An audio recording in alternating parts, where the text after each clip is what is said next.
Y es para mí cederle la palabra a un colega que por su trayectoria es una gran distinción que esté con nosotros, quien será el moderador y presentador de este panel. Jorge Peña, socio de EY, si eres tan amable, por favor. Muchas gracias. Gracias, Pablo. No, muy amables. Muy amables. En realidad, para mí es una distinción estar aquí con todos ustedes, que se me haya pedido ser el moderador.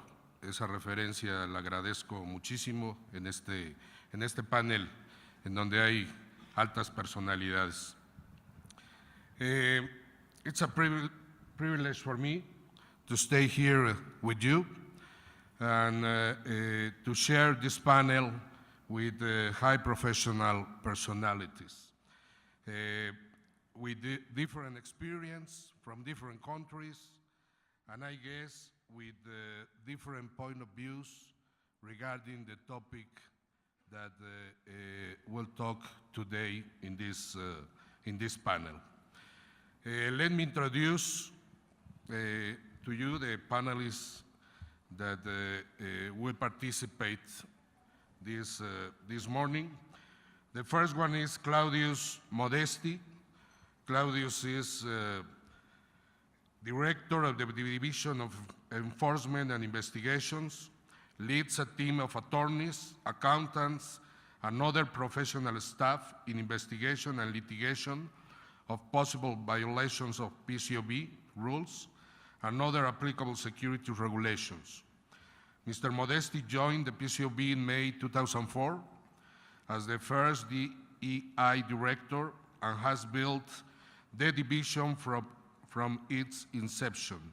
He also serves as the chair of the Enforcement Working Group for the International Forum of Independent Audit Regulators.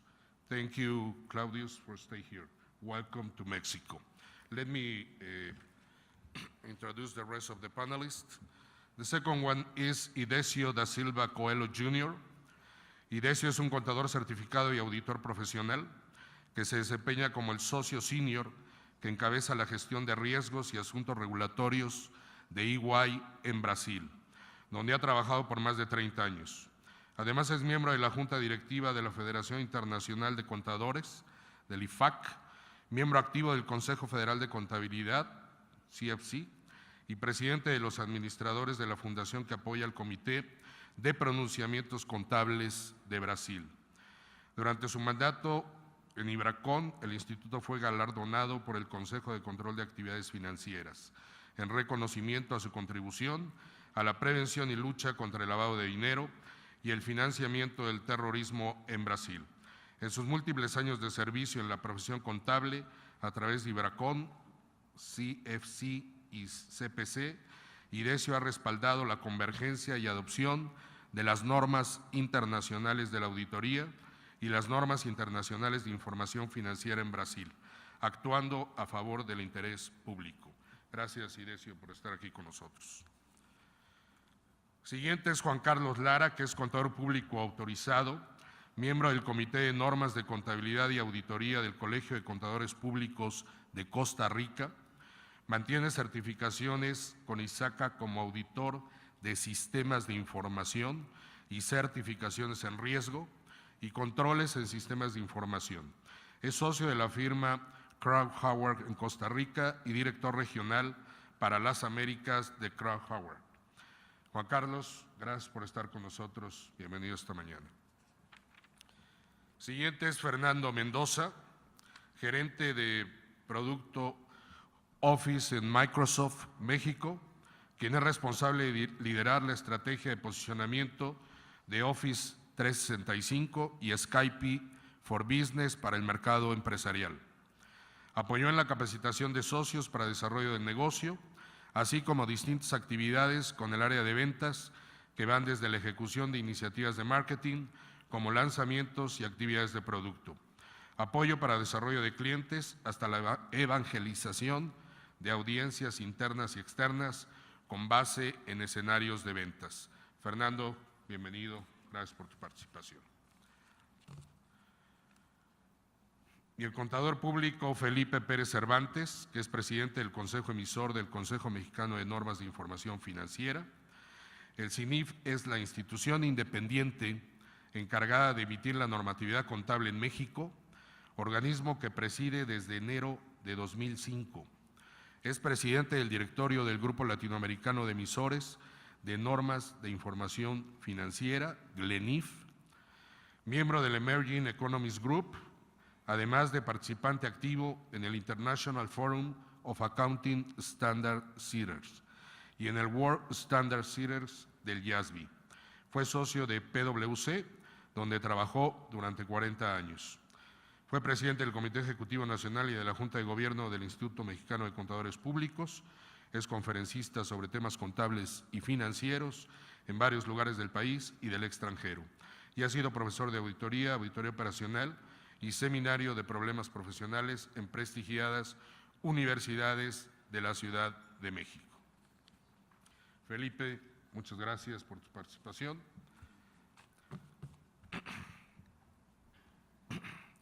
Let me give them an introduction of the topic, and I will be the presentation in Spanish. ¿De qué vamos a hablar el día de hoy? De tendencias regulatorias mundiales como motor para el crecimiento económico regional. Y dado la importancia del tema, considero que hay ciertos temas que debiéramos de considerar para efecto de empezar a abordar este tema. Uno son autoridades reguladoras. Autoridades con el conocimiento suficiente de los mercados y de las entidades reguladas. Eso es fundamental. Un marco regulatorio robusto y que al mismo tiempo no encarezca la operación ni tampoco los mercados. Protección y salvaguarda de los intereses del mercado como principio fundamental de actuación de la regulación. Que se den medidas prudenciales sobre un marco preventivo y no sobre un marco reactivo. Que se busque la estabilidad financiera en todo momento, independientemente de los vaivenes económicos que puedan estar sufriendo las economías en las cuales se está dando la regulación. Que se dé un análisis y una administración de riesgo, que es un aspecto de importante relevancia para los reguladores el considerar este punto. Que existan estándares contables, sobre este punto existen diferentes corrientes. Vivimos en un mundo global, reglas globales, por lo tanto, y mientras tanto atendiendo a los estándares aplicables en cada uno de los países, en cada uno de los mercados en los cuales se está regulando. Cuando yo hablo de diferentes corrientes, se habla de diferentes estándares contables, diferentes geografías, diferentes economías, mas sin embargo, una corriente es, si vivimos en un mundo global, debieran de existir estándares contables globales, únicos, aplicables en todas las economías del mundo, con ciertas particularidades, atendiendo a ciertos mercados, pero sobre una base o sobre un tronco común aplicable para todos. Otro tema es transparencia y revelación de la información. Esta debe de existir en todo momento sobre lineamientos de transparencia y revelación mínima. Y finalmente, un marco de sanciones, el cual es indispensable como medición de cumplimiento. Adicionalmente, dejo algunos temas de reflexión para ser considerados también por los reguladores, y es buscar la optimización de las regulaciones. Uno, que no exista exceso en regulación. Dos, que no exista insuficiencia en la regulación. Yo sé que es algo muy complicado, pero sin embargo el encontrar o el buscar un sano equilibrio que no frene el desarrollo del propio negocio, que no obstaculice la operatividad de los negocios, que no encarezca también la aplicabilidad de la regulación, son temas fundamentales que deben de ser considerados. ¿Cómo encontrar el modelo óptimo Es un punto precisamente que se tendrá que ir trabajando en él y buscar en el futuro llegar precisamente a ese punto en donde encontremos un punto óptimo de regulación que no genere y que no ocasione lo que acabo de mencionar. Ese sería el tema de introducción y le pediría, I ask to Claudius Modesti if you can start with your presentation. Thank you, Claudius.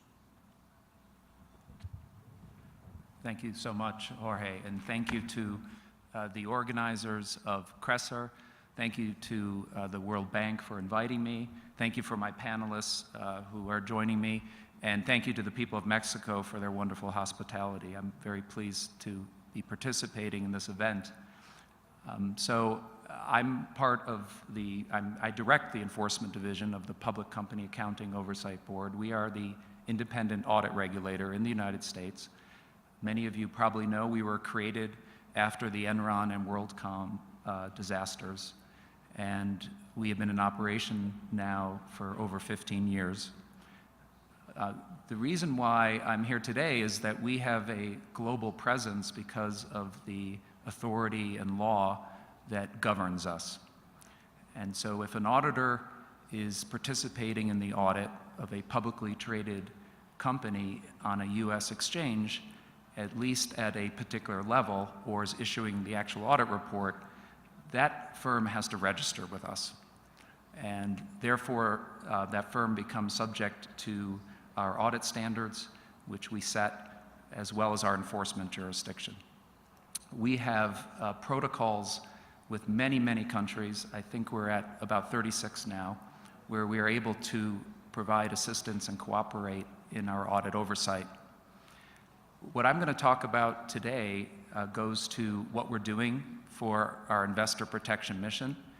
I don't think anyone in the room would disagree that the integrity of the audit is critical to a robust, sustainable, and transparent global capital market system. Unfortunately, some of the work we've done recently has uncovered what we consider to be very serious issues.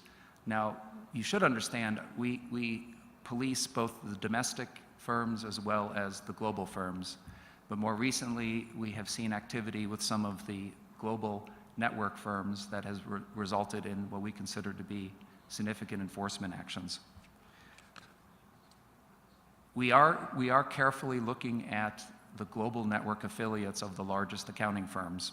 There are some unique risks that are out there, and in the last 2 years, in 2016 and 2017, more than 40% of our disciplinary actions have involved non-US auditors. Well, what type of conduct are we uncovering, and why should you care about it? Well, one thing that we are uncovering, which is particularly troubling, is the improper alteration of audit documentation. Many of you know that the audit work papers that you create as auditors or your firms create are the principal evidence of the work you've done and how you reached your conclusions. And when those documents are altered improperly, that creates very serious questions about the integrity of the personnel and the integrity of the audit. I think this type of conduct is highly problematic, and I think it very much undermines the confidence that the public has in the accounting profession on a worldwide basis. It affects auditors across the globe when these types of matters come to the public surface. And what we're finding is, as our PCAOB inspectors are going to look at portions of global audits, we're finding through our investigative process that there are alterations of documents. And that has been both for global network firms as well as the non-global network firms, both in the US and outside the US. So far, we've issued 35 disciplinary orders for failure to cooperate with our inspectors with altering documents improperly. We've had 30 disciplinary orders for failure to cooperate with an investigation. We've also now revoked the registration of 18 audit firms and have sanctioned 57 individuals. In 49 cases, we've barred them from practicing with a registered PCAOB firm. We started to message the seriousness of this conduct back in 2016. I hope you appreciate that the difference between severe consequences of being caught altering documents improperly versus the critique of an inspection of your audit file where you may have some audit deficiencies, there's quite a difference there. But what we're finding is people are trying to avoid the critique of their audits by improperly altering documents. And I hope you agree with me that that's very irrational behavior given the consequences of that type of conduct. Probably the most serious misconduct we have uncovered in this area related to the affiliate firm of Deloitte Brazil. This was a case of many firsts. This was a case where, for a global network firm, there were unique precedents that were set here. First was the penalty imposed on the firm of $8 million. That's the largest penalty the board has ever imposed. We settled charges with the firm for issuing materially false audit reports. So that goes beyond having improper audit evidence. We're saying that the audit was materially false under our fraud statutes for improperly altering documents and for providing false testimony to our investigators. The firm also admitted that it violated PCAOB quality control standards and that it admitted it failed to cooperate with our inspections and our investigations, the first time we had a global network firm admit to that conduct. In our system in the United States, often people can consent to a disciplinary sanction without having to admit the conduct, so that makes this case different as well. Well, it goes beyond that. We also sanctioned 12 former partners and other audit personnel, including the firm's risk and reputation leader, the national professional practice director, and the audit practice leader for violations including non-cooperation with our inspections and investigation. And then a former engagement partner was charged with causing the firm to issue materially false audit reports for the Brazilian airline company that was listed on a US exchange. We also granted significant credit for the extraordinary cooperation of one individual who was a senior manager on the audit. And he reported to us that senior firm management was obstructing the PCAOB investigation. So bear with me for a moment, because I'm going to read you what is an English translation from Portuguese of what was recorded by the senior manager on his iPhone. And he was in the room with the senior firm individual, the senior partner, and this is what the conversation that occurred. The senior partner: any evidence that you have of this, remove it from your machine. Keep it if you have that, keep it somewhere else, but not in your machine, not in the office, okay? Senior manager: no, okay. Senior partner: okay. Another thing, considering that this is the engagement partner, will take responsibility for all this, everything you told me, everything we discussed, never happened, okay? Senior manager: okay. That, for me, is very sobering discussion. And there's a reason the senior manager recorded the conversation. I think you know why. And so now I think you can appreciate all the more what the consequences were given that type of conduct that went all the way to the top. Because we didn't stop at the senior leadership. We went to the CEO, the former CEO, and the former chairman of the firm, and we sanctioned them as well. The CEO, we sanctioned for contributing to the failure to cooperate, and the former chairman, the former CEO refused to speak with us, and we permanently barred him. So I hope you appreciate, we took the evidence and we went all the way to the top to uncover the misconduct.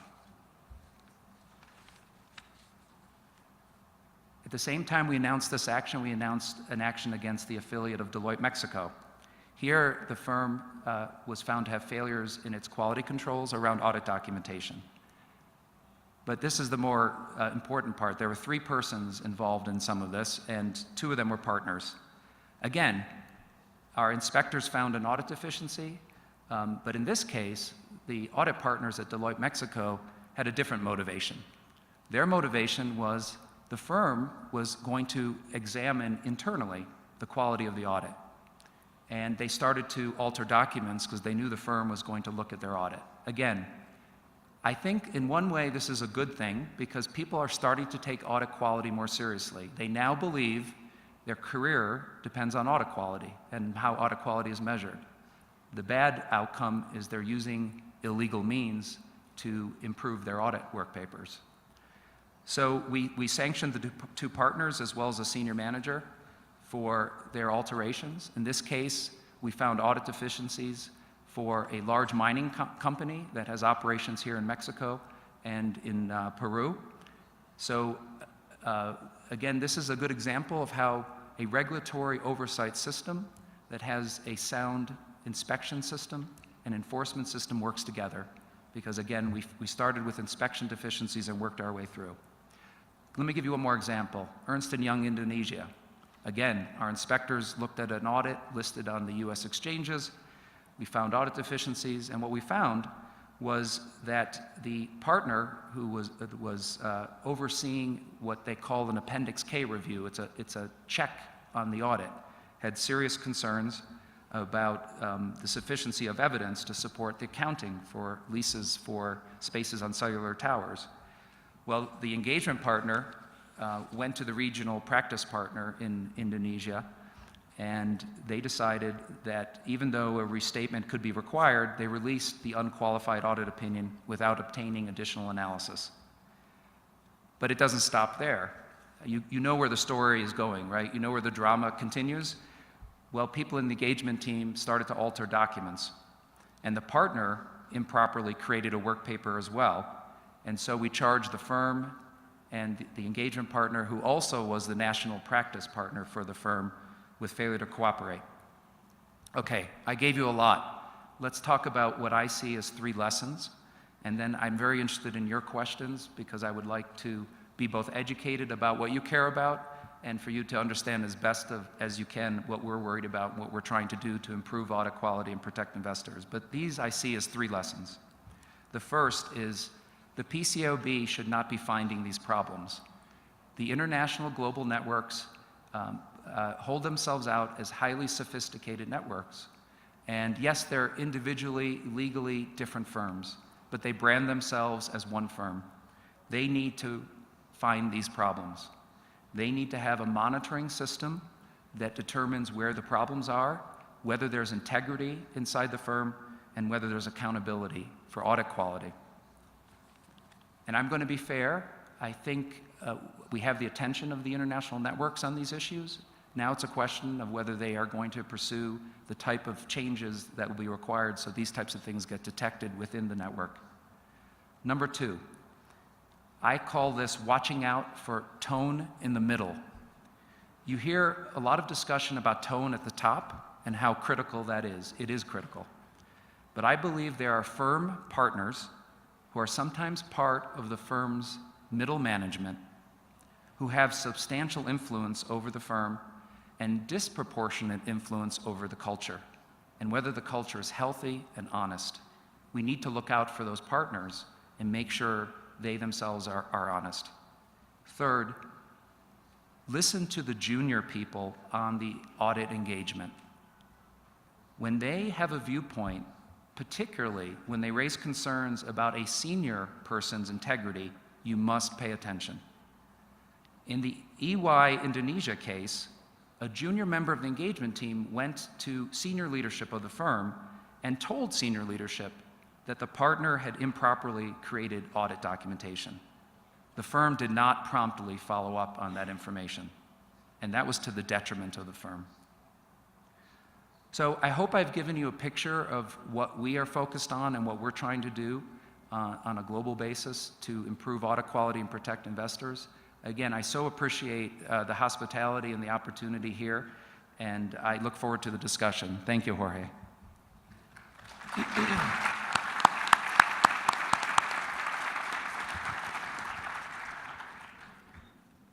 Thank you, Claudius. At the end of the presentations, we will have a Q&A session, but let me change a little bit the program because Claudius needs to take a flight soon. Thank you. And I want to do a question. Yes, please.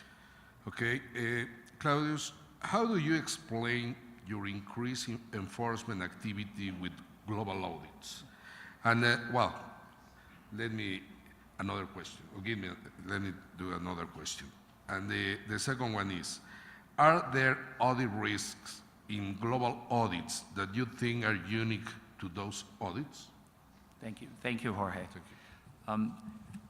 So the explanation for why you're seeing some of these problems come to the surface, I think, is very straightforward. Our inspectors now have been getting into over 40 jurisdictions, and they are looking at multiple audits. They only look at a portion of the audit on a risk basis. But I think because we have that opportunity to examine these audits of companies listed in the United States, we're starting to scrutinize how well the work is being done. I will say also, we hear from people across the globe, we hear complaints about audit partners and audit firms and issues about integrity and audit quality. We don't offer at the PCAOB any any money award for giving us a tip or complaint, but we still have people who have serious concerns and they send us information and let us know what the concern is. And we've used that information as well as referrals from our inspections division to examine these audits from an investigative point of view. So I think part of it is the evolution of our regulatory oversight and the progress we've made with other countries and working in a collaborative way, and as well as the access we have. I think today, and I think you'll agree, there's a much higher chance of being caught with integrity problems and with serious audit departures, because that's what we're focused on. When we talk about regulatory, the weight of the regulatory process, we have tried to focus on what we call very serious audit departures, not on the normal audit deficiency. We give firms a chance to correct those normal audit deficiencies, and it's only the more serious ones that come to our enforcement process. But I think that's the reality that we've been facing. Now, unique risks. Every country, whether it's the United States or any other country, has unique risks based on industry, based on cultural elements, based on lots of different factors. But the one thing that I think makes global audits a little more challenging and a slightly different risk is I believe when you do a piece of work versus having responsibility for the entire work, I am concerned that your motivations are not the same. And there's a lot of distance between the audit work done in some of these countries and the investors who are relying on those audits. And we need to close that gap so that the person working in a different part of the world is thinking, maybe I'm only doing 20% of the audit, but I need to focus on who's relying on this audit. I'm not just sending my work up to another firm who then will sign the audit report. There are people relying on this work. And now the idea that my work may be scrutinized and I may be actually challenged in a different way about audit quality should cause me to rethink my effort, rethink my skepticism, rethink the quality of my evidence. And I hope that's what we all together can accomplish, is to make sure we're reinforcing the skepticism message, the message of the auditor offering an independent perspective on the financial statements and the disclosures. Thank you, Claudius. Thank you, and we appreciate a lot your participation in this Congress, in this panel. Thank you very much. Thank you. And can I just, one Yeah, more thing? sure. I just want to thank the translator, because I'm not an easy person for translation, but I want to thank whoever the translator is. Thank you very much. And again, I apologize for leaving early, but thank you again for having me. I very much appreciate it. Thank you. Thank you, Claudius.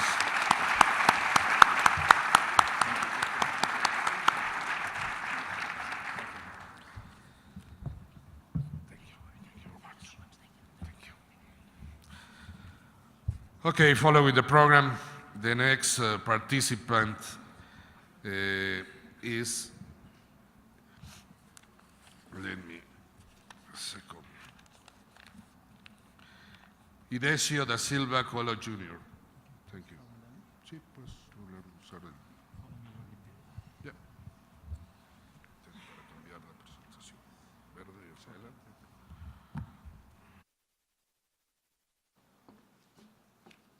Buenos días. Eu digo que meu espanhol não é bueno, então vou falar em português de forma bem devagar. E podem acreditar que vocês entenderão.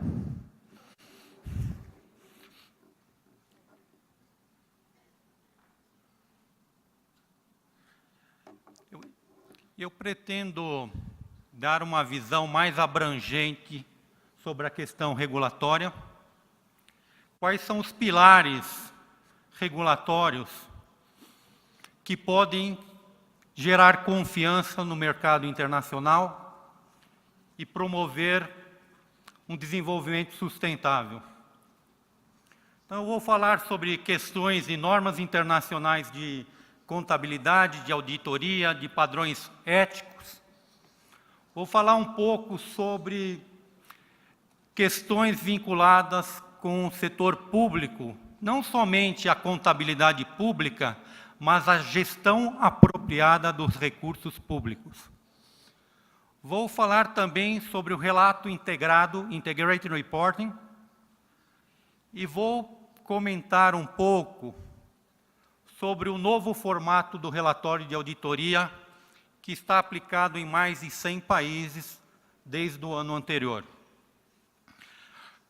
A questão de construir confiança praticamente é um mantra para o IFAC. Tem desenvolvido várias ações ao redor do mundo para promover confiança e desenvolver um ambiente seguro, estável e consistente. Esse foi o tema da Assembleia Anual do IFAC em Brasília, em novembro de 2016.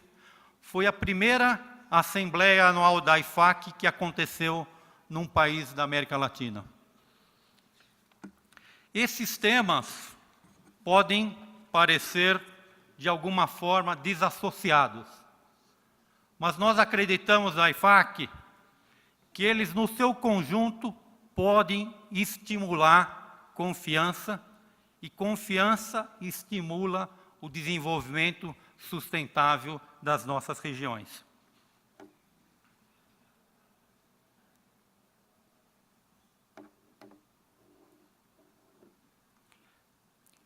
Nós da IFAC estamos convictos que normas internacionais aceitas de alta qualidade representam um componente central da estrutura financeira global que dá sustentação à estabilidade econômica. Enormes progressos foram alcançados pela profissão em toda a América Latina nos últimos anos, na adoção de normas internacionais de relatórios financeiros, as NIFs, em auditoria, em questões éticas e na educação. O longo e árduo caminho da implantação deve agora ser o nosso foco.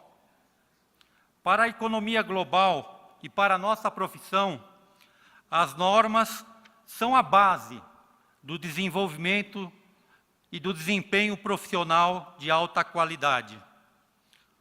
Como contadores e reguladores, vocês entendem que normas de alta qualidade são essenciais para informações financeiras transparentes. Elas levam ao aprimoramento da comparabilidade, credibilidade, consistência e estabilidade, e são essenciais para promover a confiança dos investidores e do mercado, que dá sustentação ao crescimento saudável. O modelo de estabelecimento de normas para auditoria e ética internacional evoluiu significativamente nas últimas décadas. O modelo de hoje é firmemente um modelo público-privado e que tanto o setor público quanto o setor privado têm representação forte e muito bem definida. A cooperação entre os setores público e privado é uma característica central do modelo, reconhecendo que o interesse público é melhor protegido quando todas as partes interessadas estão trabalhando no benefício público. O modelo atual tem fortes salvaguardas para evitar interferências e influências indevidas de qualquer setor, incluindo influência indevida da própria profissão, dos governos ou mesmo de reguladores, incluindo o extenso e robusto processo de consulta pública na elaboração dessas normas. E o mais importante, as normas internacionais de alta qualidade estão sendo atualmente adotadas em mais de 100 jurisdições. Ou elas foram convertidas diretamente nas normas de contabilidade local, ou elas servem para basear e direcionar as normas nacionais. E eu tenho um grande prazer de informar que um estudo recente da OCDE menciona que o modelo de estabelecimento de normas internacionais de auditoria e ética foi destacado como garantidor da qualidade das normas e da efetiva participação das partes interessadas. Quero destacar uma mudança importante que deve acontecer no processo de monitoramento das normas internacionais de auditoria e dos padrões éticos. Nos próximos meses, esperamos que o grupo de monitoramento, ou Monitoring Group em inglês, que supervisiona o compromisso associado com o processo de estabelecimento de normas, realize uma consulta pública sobre possíveis mudanças no modelo de estabelecimento de normas, no modelo de governança dos órgãos independentes que definem essas normas, na percepção de independência e na velocidade da emissão das normas. Nós apoiamos esse diálogo e continuamos empenhados em garantir a qualidade das normas que foram amplamente aceitas em todo o mundo. Essa é uma tarefa crítica que requer um exame cuidadoso e profundo e equilibrado, e que tenha uma compreensão exata do modelo atual, para que qualquer proposta de alteração seja bem feita, e tanto os efeitos esperados quanto os inesperados sejam considerados antes da promoção de qualquer mudança. Nós incentivamos a cada um de vocês, quando essa consulta pública for colocado no mercado, vocês, as organizações contábeis, os reguladores, os auditores, participem da elaboração das propostas. Nós temos uma experiência muito pequena na nossa região de participação das organizações contábeis no processo de elaboração das normas. Mas eu faço um desafio a cada um de vocês, nessa situação específica, que pode promover mudanças estruturais nos órgãos independentes que emitem as normas de auditoria e ética. Por isso eu peço que cada um de vocês, os painelistas, os reguladores aqui presentes, os acadêmicos, participem dessa consulta pública. No Brasil, nós dizemos que não participar só tem uma resposta: você senta depois e chora. Eu incentivo que vocês participem e influenciem a elaboração de qualquer mudança.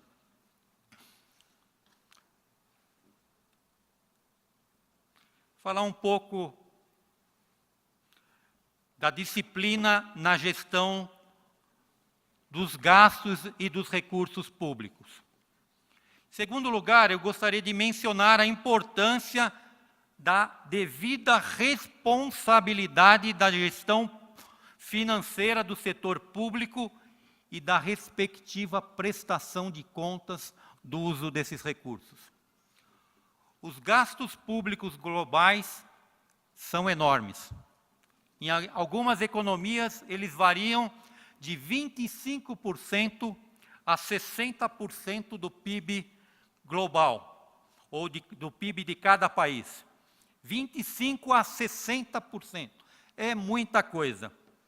E ainda assim, acreditem, a formulação de políticas públicas, do gerenciamento de ativos que pertencem ao público, da responsabilidade na prestação de contas, muitas vezes, ou quase todas as vezes, são baseadas em informações incompletas e de baixa qualidade. Enquanto a maioria dos governos parecem compartilhar nossa visão de que as organizações do setor privado devem respeitar os mesmos elevados padrões internacionais de qualidade, eles frequentemente não aplicam essa mesma disciplina à sua própria atividade.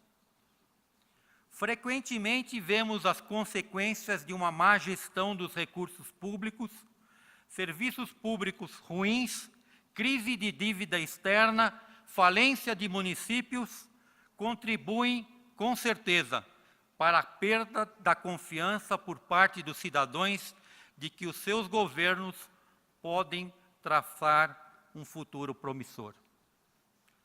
Claramente, dada a quantidade de fundos que fluem através dos governos ao redor do mundo, há uma urgente necessidade de uma maior ação na transformação da gestão pública dos recursos financeiros.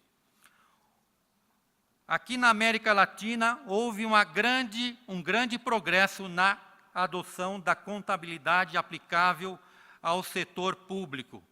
Mas agora, o maior desafio é implementar as normas para perceber o real valor da sua aplicação e aumentar a responsabilidade pela prestação de contas em todos os governos da nossa região. A campanha da IFAC, Accountability Now, promove a elaboração de relatórios financeiros de alta qualidade pelos governos para aumentar a transparência e ajudar a aumentar a responsabilidade pela prestação das contas da gestão financeira no interesse público em geral. Quero falar agora sobre o relato integrado.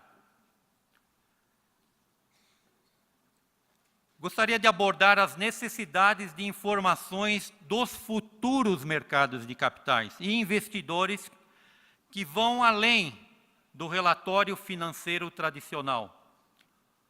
O relato integrado é um caminho viável a seguir nesse sentido. Há uma consciência crescente de que as demonstrações contábeis tradicionais não contam toda a história. O público e a comunidade de investidores estão cada vez mais interessados na administração de todos os recursos corporativos e grande parte desse pensamento é concentrado em torno do Conselho Internacional para Relato Integrado. Nós acreditamos que a profissão tem papel importante na promoção de formas de avançar a matéria relacionada ao pensamento integrado e o relato integrado. Não só porque é a coisa certa a fazer, mas porque ela atende o interesse público em aspectos vinculados com boa governança e informações de alta qualidade. Mas na medida em que o foco do Conselho Internacional para Relato Integrado se expande além da conscientização para a implementação, um grande número de desafios agora entra em jogo. Mas uma coisa é clara, tendo em conta os estágios iniciais de desenvolvimento do relato integrado, precisamos agora de um mecanismo eficaz para o compartilhamento de informações, consistência e experiências. Para fornecer tal plataforma, a IFAC lançou uma campanha vinculada ao relato integrado e tem abertamente apoiado as ações vinculadas com esse aspecto.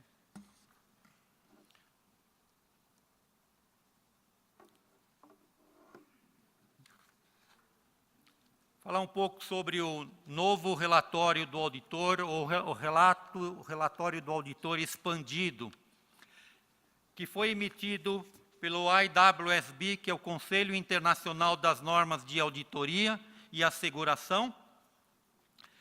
Esse relatório talvez seja uma das grandes alterações no formato do relatório que se verifica nos últimos anos.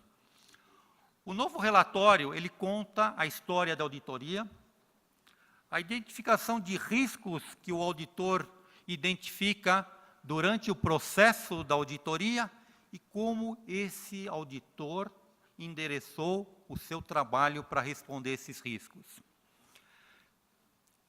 Essa mudança traz alguns desafios. Desafio de melhor interagir com os agentes de governança, colocar uma linguagem clara, eficiente e concisa para que não gere mais dúvidas ainda. Mas nós acreditamos que talvez esse formato seja a grande oportunidade que a profissão de auditoria tem para valorizar o seu trabalho, valorizar a comunicação de aspectos importantes dentro do processo de auditoria, visando dar maior transparência e aumentar a confiança do mercado sobre o trabalho do auditor.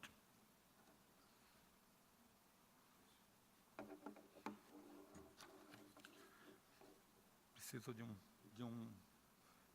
abordar esse aspecto e eu caminho para a conclusão. Uma questão extremamente importante, muito importante, que se discute é o excesso de regulação, fragmentação de regulações, regulações inconsistentes. Talvez o exemplo mais claro que se aplica à profissão é o rodízio das firmas de auditoria. Na nossa região, nós temos modelos totalmente diferentes. Na Europa, recentemente, cada país adotou um modelo específico, tendo 80 alternativas de rotação das firmas de auditoria no mercado europeu. Como é possível fazer negócios, ter agilidade e suportar um crescimento sustentável com tanta fragmentação de regulamentações que geram, se não forem bem dosadas, desconfiança no setor? Eu acho que o meu tempo está encerrado, eu vou estar aberto aí a perguntas e debates junto com os demais painelistas. Muito obrigado.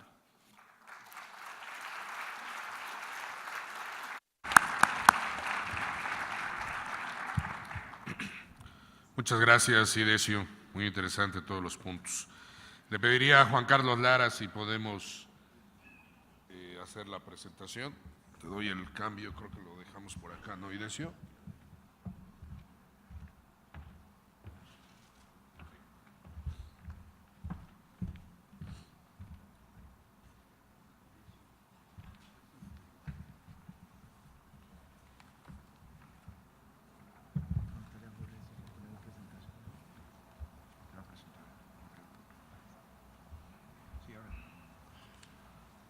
Bueno, muy buenas tardes.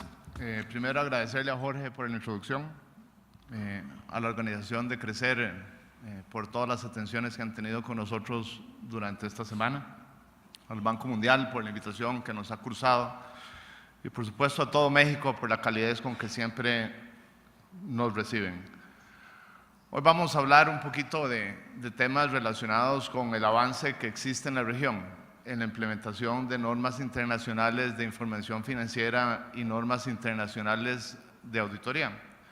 Tal vez un tema que se repite muchas veces y que hemos hablado de la importancia que tiene la transparencia y la comparabilidad de la información.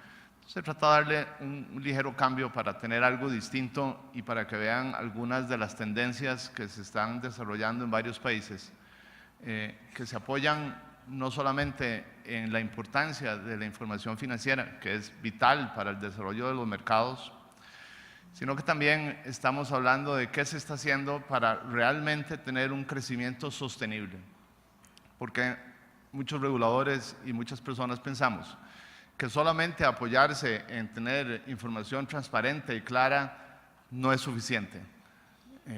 Hemos hablado y se ha hablado aquí durante la semana muchos temas como gobierno corporativo y lo que hablaba Claudio ahora de los enforzamientos que hace el PCAOB, pero realmente lo que estamos buscando es que eso no ocurra y que el desarrollo cumpla con esa definición de que sea algo sostenible en el tiempo.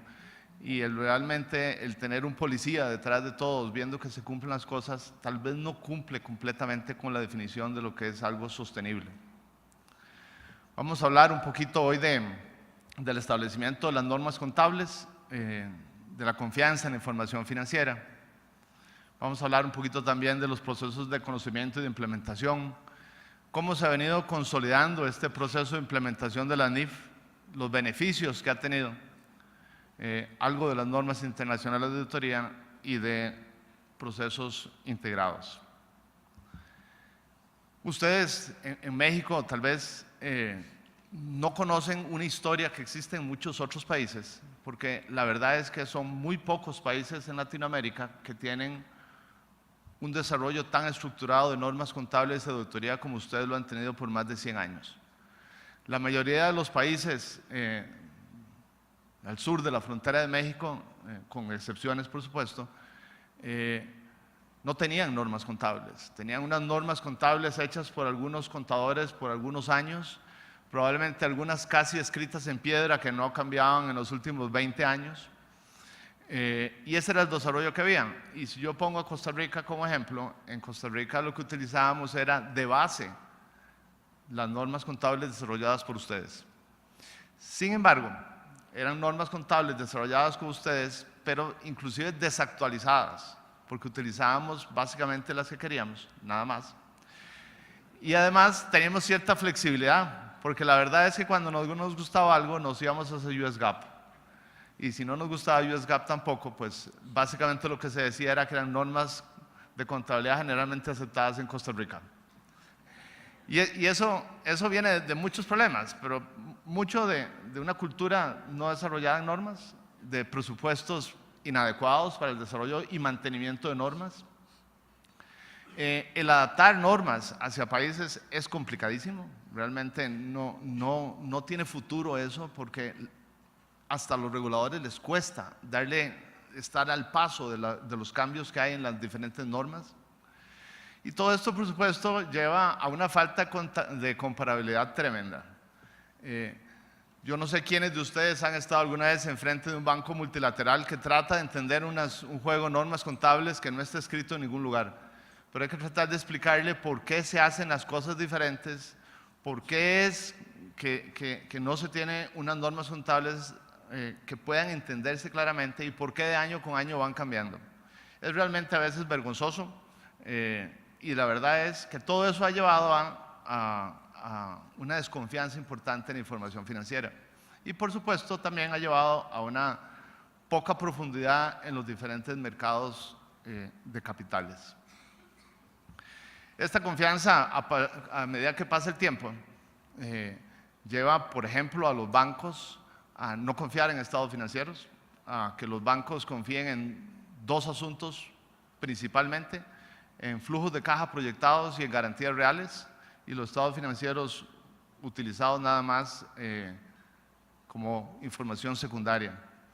La comparabilidad para las entidades financieras es baja y no confiable, de forma tal que en sus procesos de administración de riesgo, de crédito, les cuesta mucho entender cómo se comporta un segmento de un mercado, porque no pueden comparar a dos compañías que producen exactamente lo mismo. Como les decía, las entidades financieras internacionales requieren de explicaciones extensivas, que siempre llevaron a que, por supuesto, los países no mantuviéramos un grado de inversión adecuado, que tuviéramos que captar de los mercados a tasas de interés más altas de lo normal, y por supuesto se crea un círculo vicioso de que como nos prestan tan caro, seguimos siendo pobres, tenemos que pagarle intereses altísimos a los organismos financieros internacionales. Esa poca profundidad de los mercados, por supuesto, hace que el desarrollo privado sea muy bajo, y al haber desarrollo privado muy bajo, también hay menos impuestos por pagar, hay más informalidad en el mercado, y por supuesto el desarrollo de los países se va complicando poco a poco. Entonces, poco a poco entendimos que tenemos que hacer algo, ¿verdad? Y básicamente lo que hicimos y el inicio de este cambio fue la adopción de normas internacionales de información financiera, normas internacionales de contabilidad en aquellos años. Un proceso también complicado, con mucha resistencia al cambio, sobre todo de generaciones de contadores que no querían cambiar, algunas personas que se resistían a la educación continuada. Y definitivamente, si usted me pregunta a mí, ha sido un proceso que no se hizo en un año, ha sido un proceso que ha requerido de maduración en el tiempo. En el primer año es posible que muchos dijéramos que teníamos implementadas las normas internacionales de información financiera, pero pasaron 1 o 2 años más hasta que tuviéramos algo ya más confiable inclusive. Este proceso de maduración se ve en muchos países, se ha avanzado muy diferente. La mayoría de los países han ido adaptando las normas, pero no todos en la misma fecha. Entonces podemos ver que algunos países lo están implementando hace 2 años, 3 años, hace algunos 10 años, 15 años. Entonces poco a poco sí se ha ido estructurando algo que nos sirve a todos. Por supuesto tiene sus retos. Acuérdense que venimos de normas que cambiaban poco. Estábamos acostumbrados a una contabilidad de debe y haber, valor razonable inexistente en aquellas épocas. Y el dinamismo y evolución de estas normas ha llevado a algo muy interesante, y es a forzar los procesos de educación continuada. No solamente porque alguien lo imponga, sino porque los que se han ido atrasando en los procesos de educación continuada entran en una seria desventaja con sus clientes, si son auditores o contadores o consultores. Y es una desventaja importante porque ya se ha ido encadenando con los bancos nacionales o internacionales, con la parte fiscal, la utilización de normas, y los que no saben aplicarlas han ido quedando por fuera. Entonces ya los procesos de educación continuada, aunque todavía se cuentan las horas que uno debe cumplir, son mucho mejor aceptados que lo que eran aceptados antes. Por supuesto hay que invertir, y hay que invertir fuertemente, no solo los que estudian, sino los que preparan estas normas. Nos gustaría decir que la implementación es rápida y extensiva en cada país, y no lo es. La mayor parte de las empresas en nuestros países son informales, probablemente no presentan declaraciones de renta, tenemos problemas con los reguladores fiscales en la aceptación de las normas. Los reguladores han ido aceptando, sobre todo los de bancos, las normas internacionales de información financiera con ciertas excepciones. Vienen cambios importantísimos a partir del 1 de enero del 2018, cambios en las normas de instrumentos financieros que acercan más a estas normas hacia lo que quieren los reguladores. Las entidades financieras poco a poco han ido entendiendo de la importancia que tiene el tener esta información, el poder comparar información, están prestando mejor. Sin embargo, todavía hay resistencia al cambio, no cabe duda, porque así como nosotros somos técnicos y nos gusta todo esto, a los bancos lo que les gusta es prestar dinero. Y a veces cuando estamos hablando de prestar dinero o también de lavado de dinero, los bancos necesitan ser comerciales y necesitan prestar. Y entre más restricciones tienen, menos dinero ganan. Entonces también tienen sus problemas. Los beneficios se empiezan a notar, sin lugar a duda. En varios países vemos que después de 10 años tenemos información más consistente, tenemos información que se puede comparar, ya hay estudios hechos de diferentes sectores donde se pueden comparar tendencias. Las entidades financieras desarrollan procesos de gestión integral de riesgo que incluye la comparación de las diferentes industrias y pueden sacar conclusiones de cuánto riesgo pueden aceptar en una industria y cuánto riesgo no quisieran aceptar en las industrias. Las administraciones tributarias en varios países han entendido que una base contable adecuada, y en este caso las normas internacionales de información financiera, no están hechas para pagar menos impuestos. Los impuestos se pagan de acuerdo con la ley local para pagar impuestos, y las normas internacionales de información financiera son utilizadas para tener una base contable que ellos puedan revisar, así como los bancos o nosotros los auditores. Y los organismos multilaterales también están más contentos, pueden tener más confianza en que la información se les está dando es comparable con otros países, pero también la pueden entender. Entonces realmente las ventajas han sido enormes, pero no fueron un año. Probablemente han pasado 10 años hasta que tengamos esto. Para nosotros, a diferencia de ustedes en México, esto ha sido un viaje en una sola dirección. O sea, no tenemos dónde ir atrás. Si alguien quisiera llegar a decirnos a nosotros que no quieren implementar las normas o ya no les gustan más, no tenemos dónde caer. Las otras normas que existirían son las normas que ustedes han emitido en México, que ya son muy consistentes con la NIF. Los US GAAP también tienen sus asuntos, ¿no? Entonces, realmente, esto es un camino en una sola dirección. Además, se han ido desarrollando en Latinoamérica grupos como el GLENIF. Me acompaña aquí Felipe. El GLENIF es un grupo muy interesante que Felipe va a explicar ahora, donde podemos ver que nos hemos apartado de los egoísmos en los diferentes países para poder establecer un grupo, solo un grupo, que es el que analiza la emisión de las nuevas normas internacionales y se hacen los comentarios que creemos con una sola voz latinoamericana. Las entidades financieras y los mercados, ni un paso atrás, les gusta lo que ven, y además vemos que la regionalización que hay en las compañías se ha dinamizado muchísimo, no solamente por la globalización, sino por el poder entender qué es lo que hacen las compañías en otros países y si a uno le interesa o no adquirir una de esas compañías. Las normas internacionales de auditoría es sustancialmente diferente a las NIF. Las NIF las implementan las compañías, son miles de compañías. Las NIAS las implementamos las firmas de auditoría y por lo tanto tenemos un poquito más de control sobre lo mismo. Ha sido un proceso sustancialmente diferente. El control de calidad se ha ido estableciendo muy bien, pero plantea retos similares. Y para ir terminando, algo interesante que está ocurriendo son los procesos integrados, como estaban ahora hablando mis colegas y los que han estado hablando toda esta semana, donde en estos procesos de reporte integrado es el futuro. Si ustedes ven en varios países, todos los sistemas de banca para el desarrollo ya no están prestando plata como prestaban antes, ahora prestan plata sujeto a tener una base contable adecuada, a tener un proceso de encadenamiento productivo adecuado. En zonas de pobreza requieren sociólogos que entiendan si las personas que van a recibir los fondos necesitan ayuda para mejorar y poder tener éxito en sus procesos. Y a eso es lo que se le llama un desarrollo sostenible.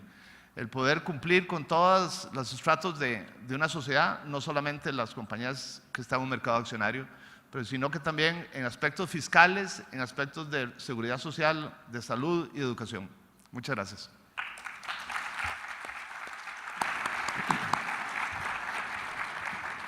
Gracias, Juan Carlos. Una disculpa a los siguientes expositores. Les voy a pedir si podemos optimizar el tiempo, por favor. Nuestro siguiente expositor es Fernando Mendoza. Gracias, Fernando. Muchas gracias.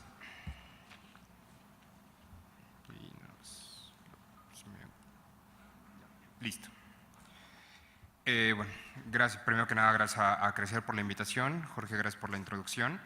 Y vamos a platicar un poco alrededor del tema de ciberseguridad desde un punto de vista tecnológico, ¿no? Que nos atañe a todos, cuidando todos los intereses de crecimiento, sustentabilidad, inversiones que ya mis colegas platicaban. Y es cómo hoy en día entendemos la ciberseguridad a nivel mundial, ¿no? En cualquier institución, en cualquier perfil, y cómo construimos un ambiente seguro.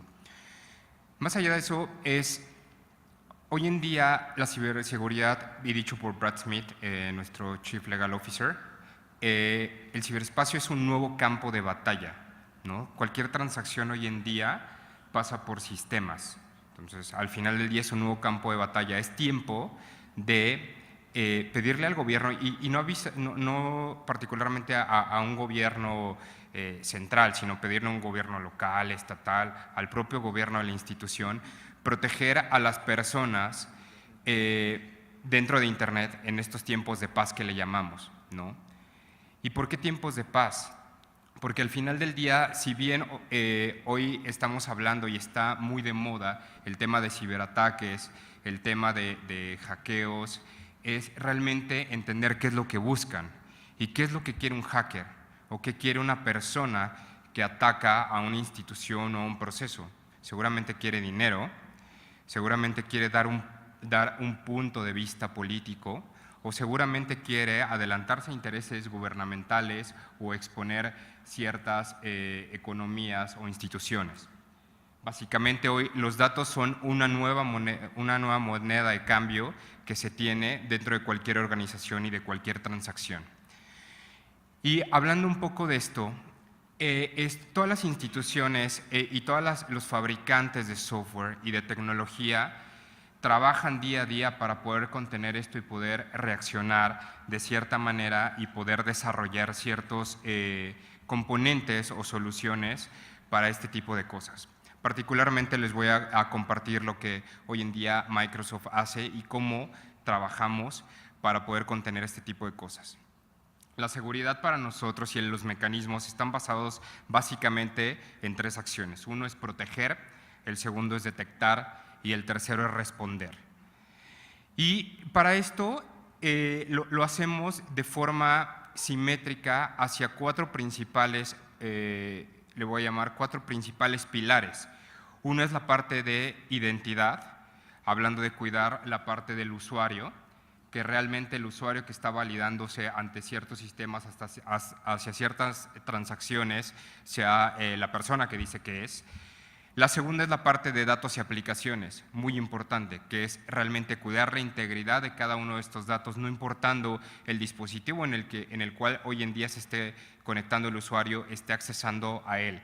Las aplicaciones que le permitan tener esa plataforma para poder tener los mecanismos adecuados de transacción y sustentabilidad. Por otro lado, la parte de infraestructura, que hoy en día, hablando en términos tecnológicos, la infraestructura sigue proliferando de tal manera que tenemos de cierta forma que administrar de forma central y tenemos que cuidar la integridad de todo lo que esté pasando sobre eso.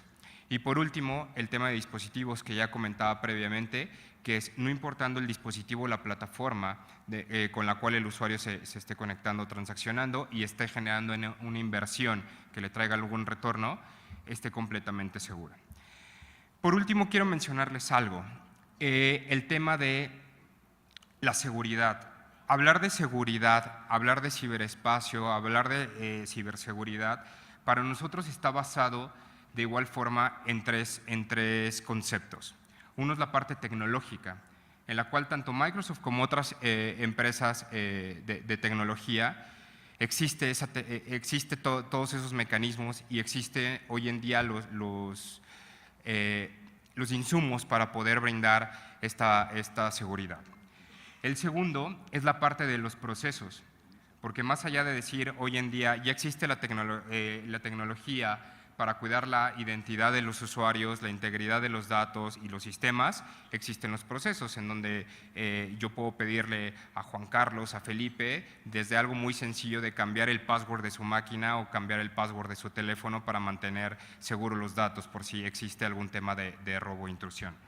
Sin embargo, viene el tercer pilar y más importante, que es las personas, y que esa es la parte crucial, en donde hoy en día no va a servir mucho si Juan Carlos cambia el password de su máquina, pero lo anota en un post-it y lo deja enfrente de su monitor. ¿Estamos de acuerdo?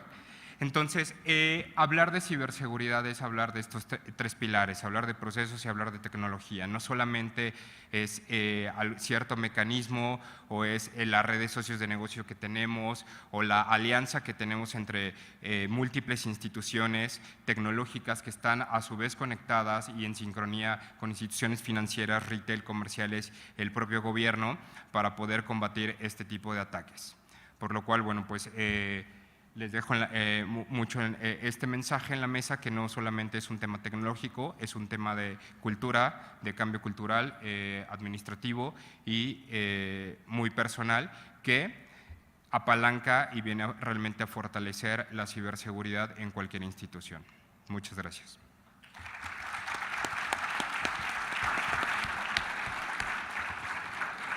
Gracias Fernando. Nuestro último panelista, Felipe. Felipe, tus mensajes siempre son muy interesantes. Entonces, el tema del tiempo, yo asumo la responsabilidad. Por favor, toma el tiempo que requieras para poder hacer tu presentación. Gracias. Muchas gracias por la comprensión, Jorge. Pero de todos modos, vamos a hacer una presentación fast track, porque hay temas que ya fueron de alguna manera mencionados, pero simplemente el decir que si hemos de hablar de disposiciones regulatorias, es indispensable hablar de disposiciones normativas.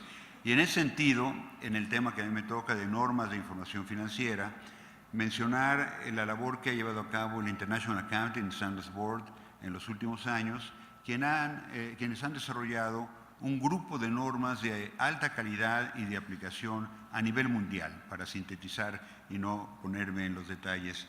Esto permite que haya información transparente, de alta calidad, comparable y que sea útil para la toma de decisiones de los usuarios en general. Yo debo decir que el IASB ha logrado en ese sentido en pocos años, poco más de 10, un gran logro, puesto que las normas internacionales completas o las para pymes se aplican en más de 150 países de una forma u otra, y que esto puede ser consultado por ustedes en un documento muy interesante que publica el IASB, que le denominan el Pocket Guide, un documento muy útil. Debo de quedar claro que el IASB no emite normas para empresas del gobierno ni para entidades con propósitos no lucrativos. Y eso es algo que hay que tomar en cuenta, porque hemos hecho propuestas al IASB a nivel de Latinoamérica en el sentido de que por lo menos en la parte de entidades sin ánimos de lucro se emita normatividad. Las empresas sin ánimos de lucro son en el rango de cientos de miles en todo el planeta y consecuentemente no es conveniente, en nuestra opinión, que cada país vaya aplicando las normas que considere convenientes. Tiene que haber algo uniforme. Las normas del sector gubernamental, como todos sabemos, las emite el IFAC. Ahora bien, en cuanto a Latinoamérica, ya Juan Carlos hizo un resumen muy claro de cómo se han ido adoptando, pero yo quiero mencionar lo que el Grupo Latinoamericano de Emisores de Normas de Información Financiera, el Group of Latin American Accounting Standard Setters, GLASS, por los términos en inglés, ha llevado a cabo desde su creación hace poco más de 5 años, casi 6 años. Y fundamentalmente lo que hacemos es interactuar con el IASB en los aspectos técnicos, opinando sobre los papeles de discusión que someten a la consideración del mundo en general. ¿Para qué? Pues para que se haga un comentario con una voz única, es nuestro anhelo, en donde se reúnan las características de la operación en las diferentes entidades en Latinoamérica y podamos ser considerados con más peso que lo que se hace con países individuales. Eso no quita la soberanía de cada país. En el caso de México, además de las opiniones que rendimos como grupo latinoamericano, siempre mandamos en México comentarios de nuestro país. Y la idea es promover la adopción y la convergencia con las normas emitidas por el IASB en beneficio de que haya normas de mayor calidad. También tenemos como objetivo cooperar con los gobiernos, cooperar con los standard setters de los diferentes países para que la implementación, que no es fácil, ya lo comentaba Juan Carlos, se haga de una manera más tranquila, más acelerada, más adecuada.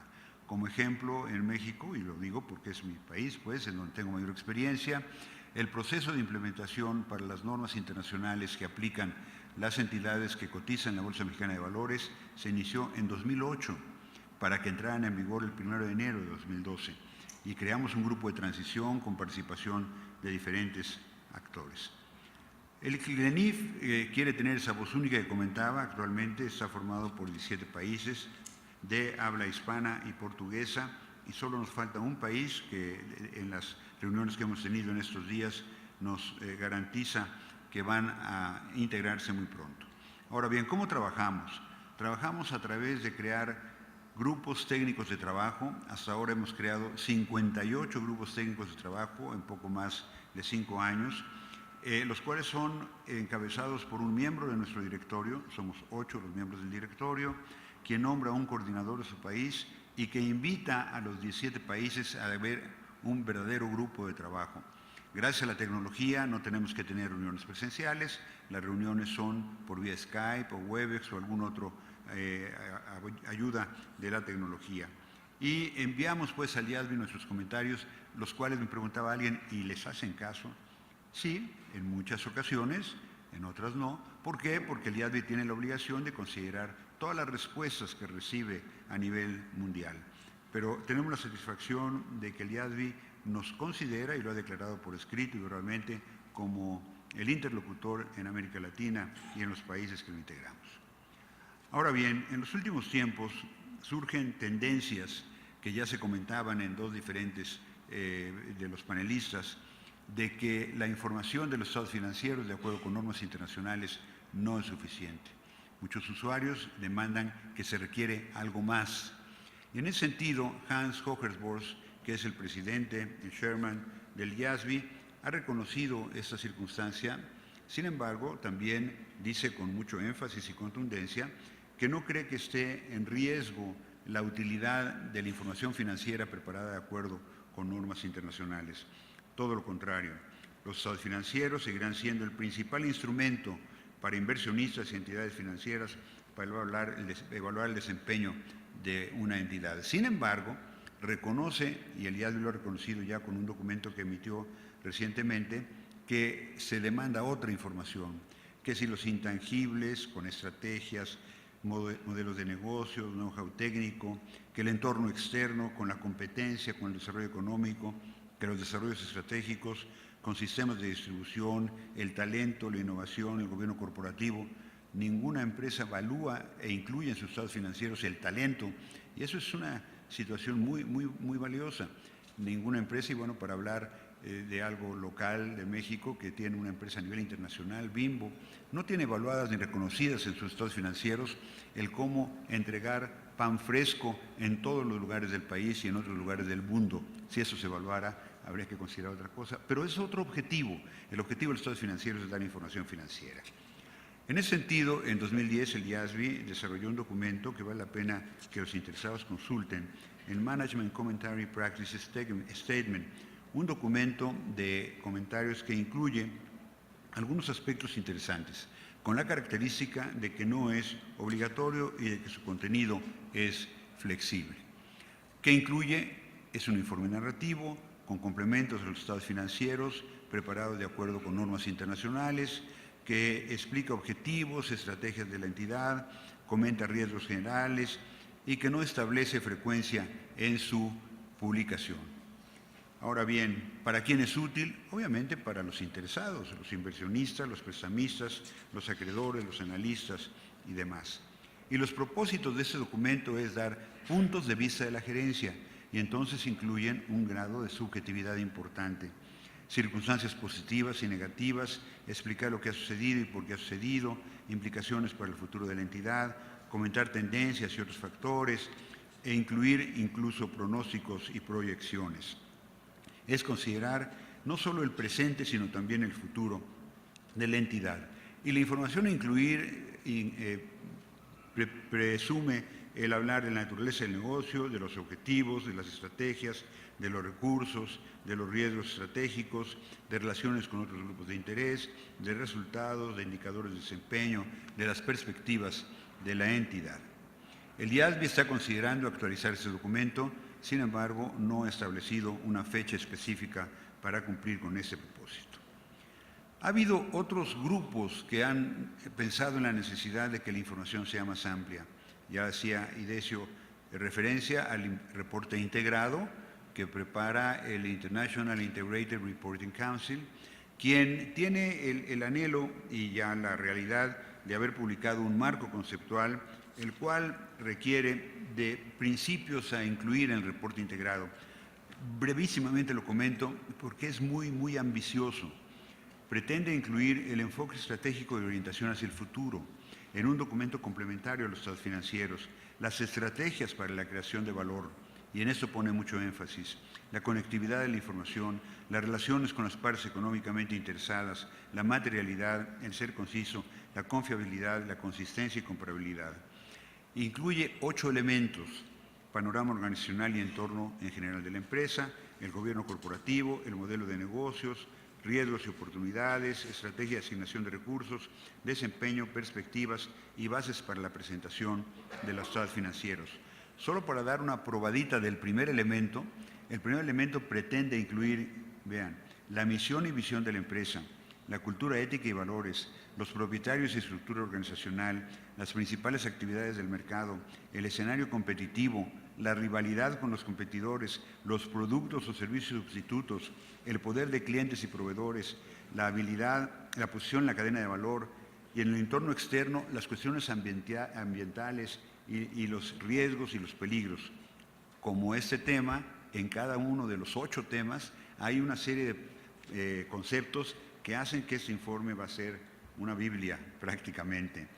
En Latinoamérica, la realidad es que de la encuesta que hicimos, los países se han quedado en el nivel de difusión. En muchos países no tienen un organismo específico que le dé seguimiento al reporte integrado, otros sí, otros están empezando con ello. Pero aquí lo importante es que quien apoya ese reporte integrado habla de que será en un futuro cercano la norma a seguir. Sin embargo, hay obstáculos. ¿Cuáles pueden ser algunos de los posibles obstáculos? Primero, en mi opinión personal, es información muy extensa, con un alto grado de subjetividad, con problemas que puede crear el desnudarse ante la competencia, porque no siendo obligatorio, habrá empresas que no lo hagan y que tomarán ventaja de que sí lo hace en cuestiones de competencia. Y no hay una forma de hacer el enforcement, el obligar a que las cosas se hagan. ¿Cuál puede ser la mejor forma para que esto sea una realidad? Bueno, que los diferentes organismos que tienen interés en dar información adicional, como son el IASB, como son el Council del Reporte Integrado y como son quienes tienen otro grupo que habla de la sustentabilidad de la información, puedan ponerse de acuerdo para que esto sea una realidad. Esto va a implicar una gran participación de todos, con gran entusiasmo, compromiso y dedicación y profesionalismo. Muchas gracias.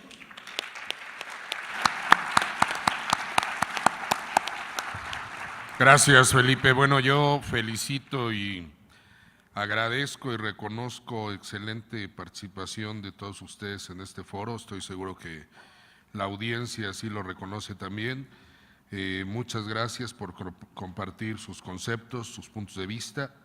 Y mil gracias. Le pido al comité organizador si puede pasar a dar el reconocimiento a nuestros expositores de lujo que tuvimos en este panel. Mil gracias a todos. Buenas tardes. Bueno, sí, con mucho gusto. Solicitamos la presencia de Joseph Quizito, que es el coordinador general de este gran evento Crecer 2017, por parte del Banco Mundial, para que nos acompañe a entregar estos merecidos reconocimientos. Adelante, Joseph.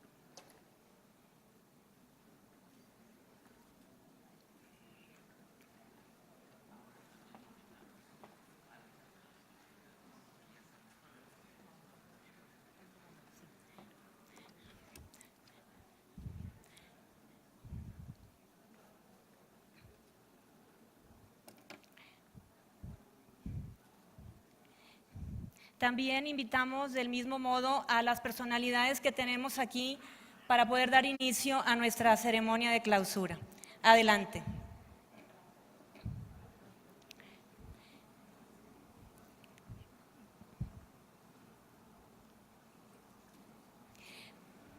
En lo que se toma la fotografía, además de reiterarles las buenas tardes a cada uno de ustedes,